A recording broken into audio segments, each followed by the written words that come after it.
This episode is sponsored by GameMaker. Oh, how does it just keep going? Hey Ludo. I got irrationally annoyed at a game's user interface and wanted to make, a simple video about it, but boy did I fall down this UI rabbit hole. The issues just kept cropping up, some over here, some over there, and they are all in live service games. Is this some kind of conspiracy to manipulate the masses, or negligence just on a mass scale? Yeah, well, either way, we need to look into this. So before we start ripping into some truly heinous UI, first we need to understand what it even is, because I know you get really confused about this, Ludo. UI stands for user interface, and how the user interfaces with the product. This doesn't just mean health bars or menus, but any way in which they interact with the game, including the controller itself. UI designers are responsible for making the player's interactions with the game's world and its systems as smooth as possible without drawing attention to themselves. Well, yeah, unless you're Persona. Because what makes good UI design is being efficient and effortless, minimizing the cognitive load for the user. It's similar to sound design. If done correctly, you should never notice it's there at all, being able to get the information you need at a glance with minimal effort. If any of you are into those narrative-driven linear paper games some people call books, I'd highly recommend The Design of Everyday Things. Ignoring the unhinged focus on doors, there are some absolute nuggets of gold hidden within these pages on how to design flawless UI. The crux of it is that a user should be able to look at any product, no matter how complex, and know what each aspect of it affords or what it does, simply by looking at it. For example, seeing the word queue on a button signifies that it might initiate a lobby queue. Highlighting that button when it's hovered signifies that it can be pressed, and a throbber alongside that signifies a queue might be in progress. Yeah, well, we spoke about throbbers before, Ludo. They signify something is in progress by throbbing. Grow up. If we remove any one of these aspects, the affordances of the button are lost, and that confuses the user. In short, if you can't understand how to do something even after viewing the UI in its entirety, it's failed regardless of how complex the product is. Yeah, you're right, games are a lot more complicated to understand than toasters. It's a weird way of phrasing it, but true. We have to signify things such as ammo count, where to aim, where to go, what abilities afford, and what buttons to press all at a glance without overwhelming the player by putting too much on the screen at once. So we found ways to condense hundreds of options to make these things manageable for the players and the devs. As the industry has grown, because of the standardization and understanding of what users usually desire, UI and the user experience has become so unbelievably smooth. So smooth, in fact, that I'm sure in some of your favorite games, UI barely cross your mind at all. But not in all games. Paradoxically, the more money a company generally has, the worse their user interface becomes. But let's say that you wanted to make your own games with great UI for no money. Well, I've got the perfect thing for you with today's sponsor. This video is brought to you by GameMaker, the free, fast, and easy-to-use 2D game engine that helps power modern classics like Undertale, Hotline Miami, and Hyper Light Drifter.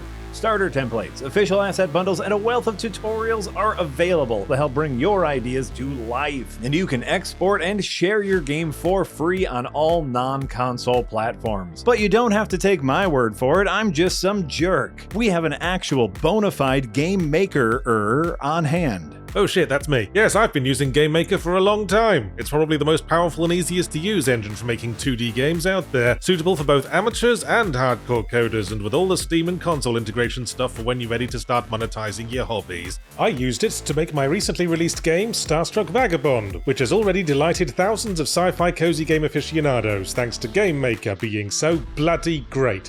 Head on over to the GameMaker link in the description to begin your game development journey today. Alrighty then, Ludo. Pick a popular game series that you think has a lot of money in the bank and will prove this theory. Call of Duty? Oh god, here we go. Sorry to all my friends at Treyarch. So, where do we begin? Let's just start by simply opening the game. Many splash screens, which is normal, and it's signing us in, and we've got a loading screen that has no throbbers or moving bars. Is the screen frozen or... No, okay, we're good. A featured tab first and foremost. Well, I'd actually like to play the game I bought, thanks. But this is actually a launcher for all Call of Duty games, not the game I bought. Is this just advertising, or is it condensing them into one launcher for ease of use? Which I guess I could commend that. So let's navigate to the campaign, which I've heard good things about. And okay, the game has to close itself to open the campaign. Well, what if I decided that I wanted to play some multiplayer instead? Okay, it has to close itself again. Okay, now this is a great example of interaction costs. Interaction costs are where every added step to the player getting to what they want affects them with mental fatigue and frustration. We want to cut down on interaction costs as much as possible as to not cause this fatigue. For example, let's start playing some Hollow Knight. You press start, you select a save, and boom, 2 interaction costs in total. So let's do the exact same thing for Call of Duty multiplayer. Let's say I want to play a round of deathmatch because I'm feeling nostalgic about repeated deaths and random racial slurs. Well, from beginning to end, it takes 7 interaction costs to even begin searching for a match. But just for science, how many interaction costs does it take to buy a real money skin? Oh, 5? Oh, isn't that interesting? You write that down, Ludo. Oh, look how the currency's ordered as well. Very telling. And this doesn't get much better in-game either. Nah, actually, no, that's not fair. Even with its insane pacing, its in-game UI does a great job of communicating team and enemy interactions, ammo counts and kill streaks, all at this insane pace. But it has a great example of inconsistency right down here. What is this? Well, due to this thing being highlighted, do I somehow have it selected? And if so, well, how do I use it? Because of how it's housed next to them, is it in place of my grenades? Well, I use the grenade button and it throws a grenade. So what button is it? It doesn't have any signifiers like the rest of the buttons. Oh wait, no it does, but it only appears for half a second when you spawn in, when you'll be understandably looking around at where you have spawned. So, what? This is a great example of how inconsistency can cause confusion in a fast-paced game like Call of Duty. If you hesitate, yeah, you'll end up dead. By Daylight. That's a great transition, Ludo, well done. So, Dead by Daylight is a tricky game to break down. Simple on the surface, but with an immense amount of depth hidden underneath, with its survivors' builds and killer variations, but they're not doing themselves any favours with how they lay out all of this information. And I'm not just talking about onboarding. You'd be forgiven for not knowing that the game has these cool builds, because they're mostly hidden behind this obtuse upgrade system, which is, and I rarely say this, objectively bad. What does any of this mean? When you level one thing, well, you can't gain access to another, but what signifies the different tracks or options before you actually do it? Do you just need to make a mistake? Well, why not lay it all out on different tracks, like vertically or horizontally, to choose from based on their rewards, so you know exactly what you'll be missing out on by progressing towards another? Even the devs know that all of this is needless and obtuse because they give you a dedicated skip this bullshit button. Then do that for multiple characters, then go back and upgrade your previous desired character, which will cost you, and I'm not joking, multiple millions of one of the free currencies just to unlock some skills to have a chance at sampling a new build. Oh, and you could select and buy a random skill from a set each week with another one of its free currencies, but you'd be forgiven for missing out on this option because it's hidden 3 menus deep in the play menu rather than with everything else in the store. Speaking of the store, in the skin shop, Ludo, when you press the B button on your controller, what is the assumption? Yeah, that it will take you back to the previous interaction within this submenu. So for us here, it would take us back to the survivors panel, right? Well, no, the B button works within the context of the menu above, so it will take you back to whichever menu you were on last up here. So pressing B takes us back to the killers page or the general shop tab, having free interaction costs to get back to where we wanted to be. Whatever you think the controller might do, it's most likely the opposite. Oh, you want to use the D-pad to navigate through the different killers? Nah, that opens the redeem tab or the options to buy more currency, you dumb twat. Instead, you have to virtually use an incredibly slow cursor because? Speculatively, about 70 to 75% of this game's player base are on consoles. So why are the menus optimized for PC? What, you don't want to implement analog or D-pad navigation, but you can add 3 different ways to buy currencies? If any aspiring UI designer takes anything from this episode, it's that consistency is king. All of the challenges that you can complete in-game are all located here within the archives. Any and all variations, even from years past or the battle pass, but not daily challenges, no. They're all the way down here in the main menu, housed with the options, friends inbox and credits for some reason, the weekly gifts of the blood currency. They're not handed out in their relevant menus, but instead inside the shop where there's nothing to do with buying or spending blood at all. But do you know what is here?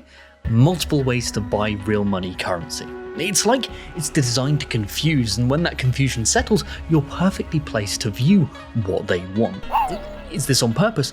Well, that's a good question, because the same in Hunt Showdown, Fall Guys, any and all gacha games, and these are all live services. In theory, each having an insane amount of money pumped into them, which would mean wanting the most optimal and polished UI to make them more seamless to use, but that's working under the assumption that the goal of AAA studios is to make the best possible game, which it usually isn't. There are two reasons for this, and the first is cold but true. They're businesses. UI design can often be intended to drive users to the store. Hearthstone's store is terrible, one of the worst I've ever seen, and I'm willing to bet money that that's on purpose, because it forces users to scroll past the real money options first before they can buy individual packs with their in-game currency. The options menu isn't even on Overwatch 2's main menu, but the Battle Pass and shop are.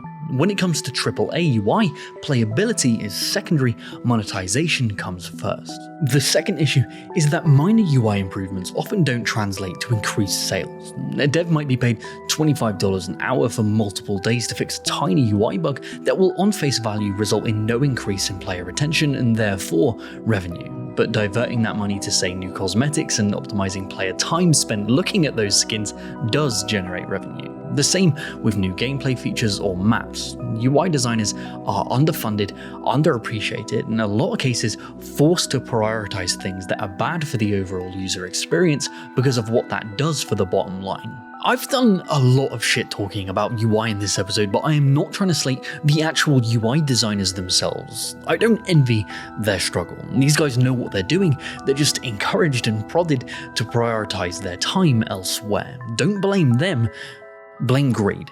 But what do you think? Is this all intentional on the developer's part, or is there just so much to do for UI designers that sometimes these things just fall through the cracks and unfortunately they just don't have the budgets to go back and correct them? Let us know down below, because we would love to discuss this with you. Alright, so my next and final episode of the year is going to be the best game design of 2024. So if you have a contender for that list, there'll be a dedicated post on my Blue Sky account for you to comment on with your submission and why you think they should win. Any and all games are welcome. Alright, time to say goodbye, Ludo. Okay, alright, bye guys.